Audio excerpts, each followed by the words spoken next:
नमस्ते बच्चों। कक्षा 8 की गणित की क्लास में आपका स्वागत है। बच्चों, आज के वीडियो में हम अध्याय 7 घन और घनमूल की प्रश्नावली 7.1 के संपूर्ण सवालों को हल करेंगे। तो वीडियो में आप अंत तक बने रहें और यदि आपको ये वीडियो पसंद आए तो इसे लाइक कीजिए। अपने अन्य साथी जो भी कक्षा 8 में पढ़ रहे हैं उनको ये वीडियो शेयर करें तथा यदि आप चैनल पर पहली बार आए हैं तो चैनल को सब्सक्राइब कर नोटिफिकेशन बेल के ऑल बटन को ज़रूर प्रेस कर लें ताकि चैनल पर अपलोड होने वाले वीडियो की सूचना आपको मिलती रहे। तो चलिए शुरू करते हैं आज की क्लास।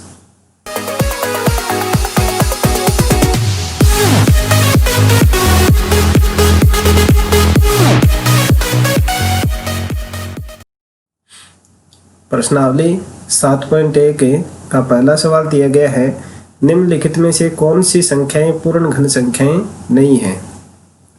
तो पूर्ण घन संख्या का पता लगाने के लिए सबसे पहले हम इनके गुणनखंड ज्ञात करेंगे अभाज्य गुणनखंड विधि के द्वारा। तो देखिए, सबसे पहला जो सवाल दिया गया है इसमें 5 पार्ट दिए गए हैं। एक पार्ट को देखिए, पहला दिया गया 216। तो सबसे पहले इसके कर लेंगे हम अभाज्य गुणनखंड। इकाई का अंक 6 है इसलिए इसमें 2 का भाग जाएगा, तो 2 एका 2, फिर 1 में 2 का भाग नहीं जाएगा, शून्य लगा देंगे और 16 में 2 का भाग देंगे तो आएगा 8। फिर से 2 का भाग देंगे तो आएगा 5 दूनी 10 और 4 दूनी 8। फिर 2 का भाग देंगे, 2 दूनी 4, 14 हो जाएंगे, 7 दूनी 14, 27। अब देखिए 27 में 2 का भाग नहीं जाएगा, 3 का देंगे तो 9 तिये 27। फिर 9 में 3 का देंगे 3 आएगा और 3 में 3 का देंगे तो 1 आ जाएगा। अब यहाँ 216 है, उसके फैक्टर क्या हुए, यानी गुणनखंड हो गए 2 गुणा 2 गुणा 2 गुणा 3 गुणा 3 गुणा 3। अब देखिए अध्याय 6 में हमने वर्गमूल पढ़ा था, वहाँ हमने 2-2 के जोड़े बनाए थे, लेकिन यहाँ हम 3-3 के जोड़े बनाएंगे कि घनमूल आता है उसमें जो गुणनखंड होते हैं उनमें 3-3 के जोड़े बनाए जाते हैं। तो यहाँ देखिए, एक जोड़ा है वो 2 का बन गया और एक जोड़ा 3 का बन गया, यानी हमारे पास में यहाँ कोई भी संख्या बची नहीं है। इसलिए इसका आंसर क्या होगा, इसका आंसर होगा अतः है 216 एक पूर्ण घन संख्या है। ये हो जाएगा आपका आंसर।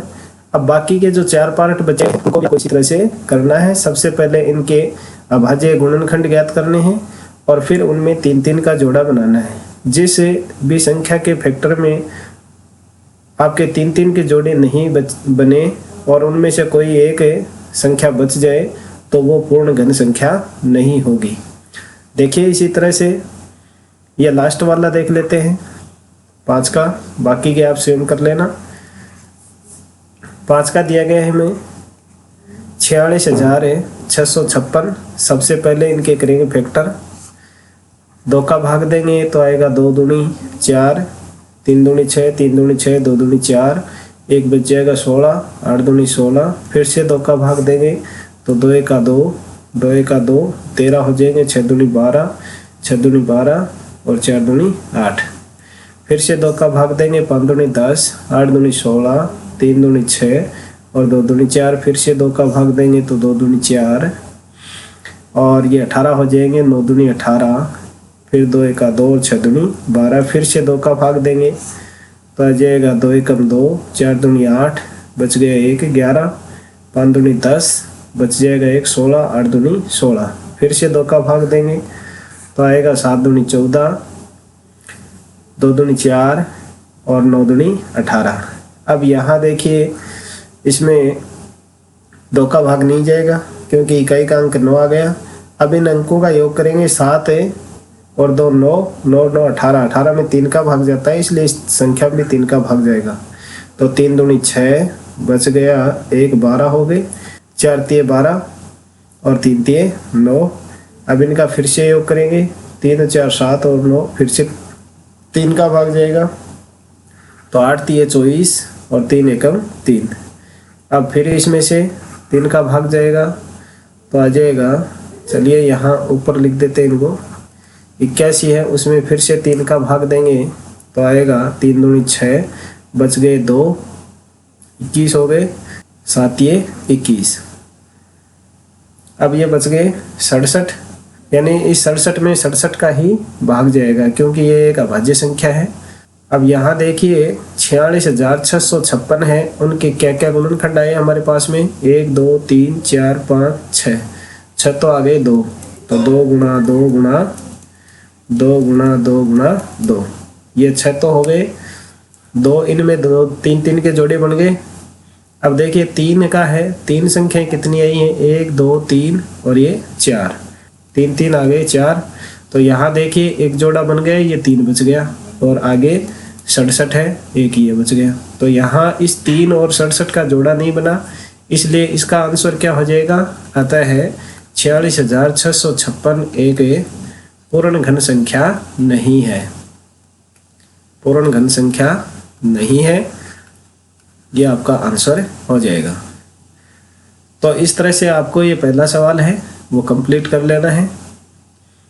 और अब देखिए 2 का सवाल।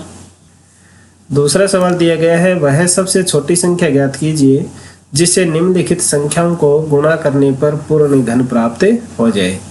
तो सबसे पहले जो पहले प्रश्न में किया उसी तरह से यहाँ जो संख्याएं दी गई हैं उनके आपको फैक्टर ज्ञात करने हैं, यानी गुणनखंड ज्ञात करने हैं।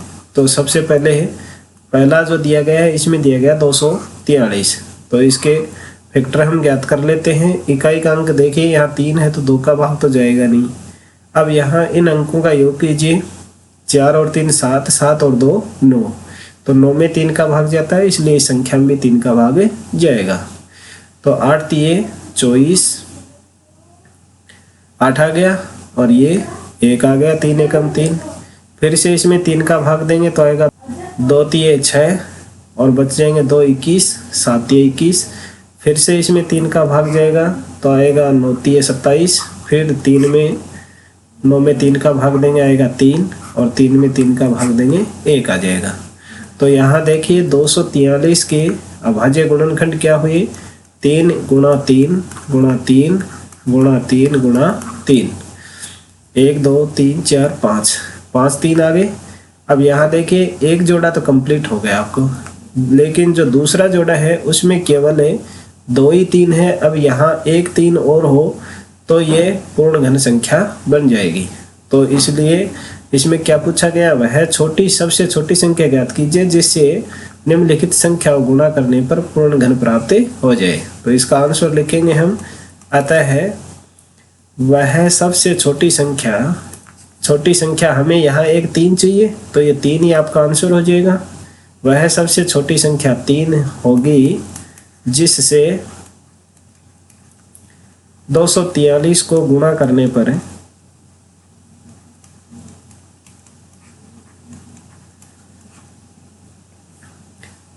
पूर्ण घन प्राप्त हो जाएगी।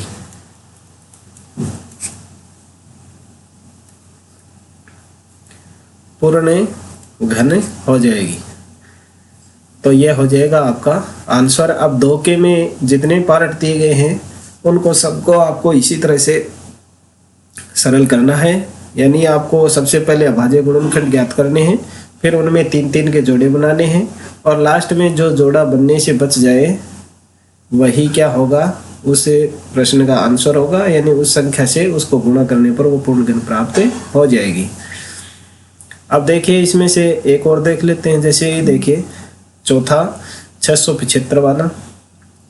सबसे पहले 675 के करेंगे हम अभाज्य गुणनखंड।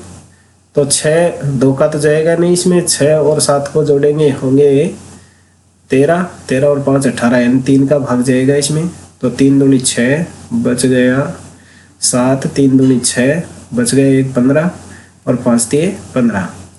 फिर से इसमें 3 का भाग जाएगा 7 3 21 और बच गया 1 15, तो 5 3 15। फिर से 3 का देंगे तो आ जाएगा 25, 25 3 75। अब 25 में 3 का जाएगा नहीं, 5 का जाएगा, 5 5 25 और 5 में 5 का देंगे तो आ जाएगा 1। तो यहाँ 675 के अभाज्य गुणनखंड आए हमारे पास में 3 गुणा 3 गुणा 3 गुणा 5 गुणा 5। तो यहाँ 3 का तो जोड़ा कंप्लीट हो गया, लेकिन ये 5 वाला जोड़ा कंप्लीट नहीं हुआ, इसको कंप्लीट करने के लिए हमें एक 5 की और आवश्यकता है। तो क्या करेंगे, यही आंसर हो जाएगा इसका कि वह छोटी से छोटी, जैसे ऊपर लिखा था उसी तरह से आपको ये लाइन लिखनी है, वह सबसे छोटी संख्या 5 होगी जिससे 675 को गुणा करने पर यह एक पूर्ण घन संख्या बन जाएगी। ठीक है, ये 5 है वो आपका आंसर हो जाएगा। अब इसी तरह से जो संपूर्ण 2 का सवाल है उसको हल करना है। और अब देखिए तीसरा सवाल, 3 का सवाल दिया गया है, वह सबसे छोटी संख्या ज्ञात कीजिए जिससे निम्नलिखित संख्याओं को भाग देने पर भागफल एक पूर्ण घन प्राप्त हो जाए। तो यहाँ भी 2 की तरह है, इनके अभाज्य गुणनखंड है वो ज्ञात करने हैं और लास्ट में जो जोड़ा बनने से बच जाए उसी संख्या का इस संख्या में भाग दे देंगे तो वह एक पूर्ण घन संख्या बन जाएगी। तो देखिए कैसी है, उसमें सबसे पहले देंगे 3 का भाग, तो 3 दूनी 6 और बच गए 2 21, 7 21, फिर से 3 का भाग देंगे तो आएगा 9 3 27, फिर 9 में 3 का भाग देंगे 3 आएगा, 3 में 3 का भाग देंगे 1 आएगा। तो यहाँ 81 के अभाज्य गुणनखंड क्या हुए, 3 गुणा 3 गुणा 3 यानी 4 3 आ गए। अब यहाँ देखिए एक 3 का जोड़ा कंप्लीट हो गया। अब यहाँ ये 1 बच गया 3, तो इसी का इस संख्या में भाग दे देंगे तो वह छोटी से छोटी, आंसर क्या लिखेंगे, वह सबसे छोटी संख्या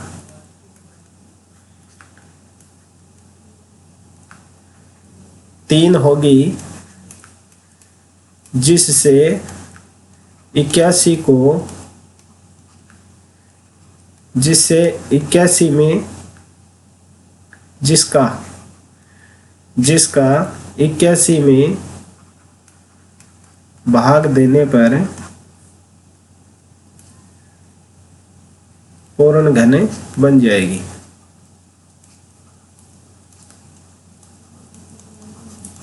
यह हो जाएगा आपका आंसर। अब बाकी के भी आपको इसी तरह से करने हैं। इनके सबसे पहले आपको इस तरह से अभाज्य गुणनखंड ज्ञात करने हैं, फिर 3 3 के जोड़े बनाने हैं और जो जोड़ा बनने से रह जाए उसी संख्या का उस संख्या में भाग दे देंगे तो वह एक पूर्ण घन संख्या बन जाएगी। देखिए इसमें ये चौथा और देखिए, चौथा है 192, इसके हम अभाज्य गुणनखंड ज्ञात करेंगे। तो सबसे पहले देंगे हम 2 का भाग, 2 का भाग देंगे तो आएगा 9 दूनी 18, बच गया 1 12, 6 दूनी 12, फिर से 2 का भाग देंगे 4 दूनी 8, बच गया 1 16, 8 दूनी 16, फिर से 2 का भाग देंगे तो आ जाएगा 24 दूनी 48, फिर 2 का भाग देंगे 12 दूनी 24, फिर से 2 का भाग देंगे तो आ जाएगा 6 दूनी 12, फिर 2 का भाग देंगे तो आएगा 3 और 3 में 3 का भाग देंगे तो आएगा 1। अब यहाँ देखिए 192 के गुणनखंड हो जाए हमारे पास में 2 गुणा 2 गुणा 2, तो कितने हैं, 2 4 5 6 हैं, 2 गुणा 2, तो ये हो गए आपके 6, इसमें से 2 जोड़े बन गए 2 2 के और बच गया 1 3, तो इसी 3 का ये 3 है वही आंसर हो जाएगा, क्योंकि इस 3 का भाग देने पर ये जो 192 संख्या है वो एक पूर्ण घन संख्या बन जाएगी। तो आंसर में क्या लिखेंगे, वह सबसे छोटी संख्या 3 होगी जिसका 192 में भाग देने पर वह पूर्ण घन संख्या बन जाएगी। ठीक है, अब बाकी के जो शेष बचे हैं 128 वाले, 135 और 704, इनके भी आपको इसी तरह से गुणनखंड करने हैं और जो संख्या जोड़ा बनने से रह जाए उसका इसमें भाग देंगे तो वो पूर्ण घन संख्या बन जाएगी। और अब देखिए आज की प्रश्नावली का अंतिम सवाल, चौथा सवाल। 4 का सवाल दिया गया है, परीक्षित प्लास्टिन का एक घनाभ बनाता है जिसकी भुजाएं 5 सेंटीमीटर, 2 सेंटीमीटर और 5 सेंटीमीटर हैं। एक घन बनाने के लिए ऐसे कितने घनाभों की आवश्यकता होगी। तो हम सबसे पहले तो क्या करेंगे, घनाभ का आयतन ज्ञात कर लेंगे, घनाभ का आयतन। और घनाभ का आयतन ज्ञात करने के लिए हमें चाहिए लंबाई गुणा चौड़ाई गुणा ऊंचाई। ठीक है, तो यहाँ लंबाई कितनी दी हुई है, 5 सेंटीमीटर दी हुई है, गुणा चौड़ाई 2 सेंटीमीटर है और ऊंचाई है 5 सेंटीमीटर। तो इनका गुणा कर लेंगे आपस में, 5 दूनी 10 और 10 को 5 से गुणा कर देंगे तो आ जाएगा 50 घन सेंटीमीटर, क्योंकि ये सेंटीमीटर में दी हुई है माप। अब जब घन हमें बनाना है तो घन का आयतन क्या होगा? घन का आयतन यानी जो घन हम बनाने जा रहे हैं उसका आयतन होगा भुजा की क्यूब, यानी भुजा को 3 बार गुणा करना है। तो अब यहाँ देखिए लंबाई चौड़ाई में 5 सेंटीमीटर और 2 सेंटीमीटर की 2 भुजाएं दे रखी हैं। तीसरी भुजा वो 5 है, तो ये घन है उसमें सभी भुजाएं हैं वो बराबर लंबाई की होती हैं। तो अब यहाँ जो घनाभ दिया हुआ है उसमें 2 अलग अलग माप दे रखी है हमारे पास में, 5 और 2 सेंटीमीटर की। तो इनका हमें घन बनाएंगे तभी हमारा घनाभ बनेगा। तो 5 और 2 है उनका हमें घन ज्ञात कर लेंगे। तो देखिए 5 को 3 बार लिखना है आपको और 2 को भी 3 बार लिखना है इस तरह से। और या फिर आपको इस तरह से भी इसको लिख सकते हैं आप, 5 दूनी 10 और 10 की घात कर दें आप 3, वो भी सही है। या फिर आप इस तरह से अलग अलग करेंगे वो भी सही है। या फिर आप इसको कर दें 10 गुणा 10 गुणा 10, क्योंकि एक 5 का 2 से गुणा हो जाएगा, दूसरे का दूसरे से हो जाएगा, तीसरे का तीसरे से हो जाएगा, तो ये 10 10 हो जाएंगे।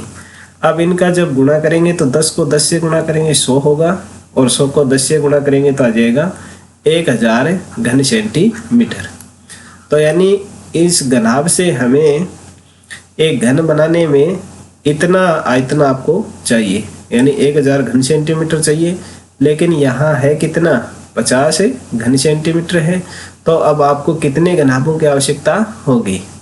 तो यहाँ हम लिख देंगे घन बनाने के लिए घनाभों की आवश्यकता होगी। आपको नीचे लिखना है घनाभों की आवश्यकता होगी बराबर है ये जो घन का आयतन है 1000, इसमें इस घनाभ के आयतन का हम भाग दे देंगे तो हमारे पास में घनाभों की संख्या आ जाएगी। 1 0 से 1 0 कैंसिल कर देंगे। अब 5 का भाग इस 100 में दे देंगे तो आ जाएगा 5 दूनी 10 और 1 0 बच गया, ये जो कहते लगा देंगे। यानी हमें 20 घनाभ की आवश्यकता होगी इस तरह का एक घन बनाने के लिए। तो ये हो जाएगा आपका आंसर। इसी के साथ में आपकी प्रश्नावली वो समाप्त होती है। वीडियो यदि आपको पसंद आया तो इसे लाइक कीजिए, अपने अन्य साथियों को शेयर कीजिए और चैनल को सब्सक्राइब करना ना भूलें। मिलते हैं नेक्स्ट प्रश्नावली के सवालों को लेकर के अगले वीडियो में। तब तक SRT Tech N YouTube channel पर इसी तरह से बने रहें, देखते रहें और सीखते रहें। इस वीडियो को देखने के लिए आपका धन्यवाद।